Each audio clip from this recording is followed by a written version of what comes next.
Welcome to మెగా9 box office.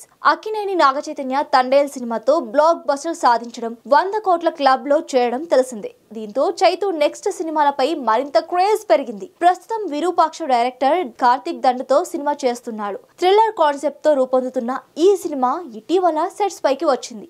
అయితే ఈ సినిమా తర్వాత ఎవరితో సినిమా చేయనున్నాడు అంటే రకరకాల వార్తలు ప్రచారంలోకి వచ్చాయి. అయితే ఇప్పుడు చైతు చేయాల్సిన ప్రాజెక్ట్ వేరే హీరో చేయబోతున్నాడని ఈ వార్త ప్రచారంలోకి వచ్చింది. ఇంతకీ ఏంటా ప్రాజెక్ట్, ఎవరా హీరో? అక్కినేని నాగచైతన్య కొత్త దర్శకుడు కిషోర్ తో సినిమా చేయబోతున్నాడని గత కొన్ని రోజులుగా ప్రచారం కొనసాగుతోంది. ఇది హారర్ బ్యాక్ డ్రాప్ లో రూపొందే సినిమా అని, ఈ భారీ చిత్రాన్ని బాహుబలి ప్రొడ్యూసర్స్ నిర్మించనున్నారని టాక్ బలంగా వినిపించింది. ఈ సినిమాను త్వరలోనే ప్రకటిస్తారని అనుకున్నారు. అయితే ఫైనల్ నరేషన్ విన్న చైతన్య ఈ కథకు నో చెప్పారని తెలిసింది. దీంతో కిషోర్ అనే ఈ కొత్త దర్శకుడు ఈ కథను మరో హీరోకి చెప్పి ఒప్పించాడట. ఇది లీక్ కావడంతో సోషల్ మీడియాలో తెగ వైరల్ అయింది. ఇంతకీ చైతు నో చెప్పిన ఈ కథను డైరెక్టర్ కిషోర్ హీరో రామ్ కు చెప్పాడట. ఈ కథ విని రామ్ ఓకే చెప్పారని సమాచారం. ప్రస్తుతం ఈ సినిమాకి సంబంధించి ప్రీ ప్రొడక్షన్ వర్క్ జరుగుతుందట.